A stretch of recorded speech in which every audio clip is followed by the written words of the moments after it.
ایک غریب آدمی تھا جس کا نام رحیم تھا۔ اس کے پاس صرف ایک سکہ رہ گیا تھا اور وہ بہت بھوکا تھا۔ وہ سوچ رہا تھا کہ آج کچھ کھانا لے ہی لیتا ہوں، مگر رستے میں اسے ایک اندھا بزرگ ملا۔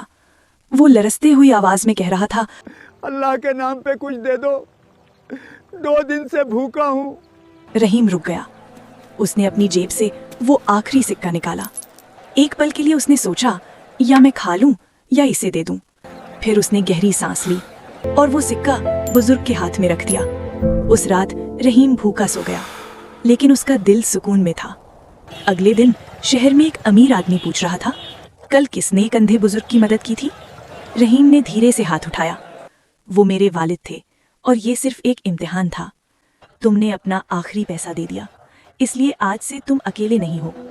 یاد رکھو، جو اللہ کے لیے دیتا ہے اللہ اسے کبھی اکیلا نہیں چھوڑتا۔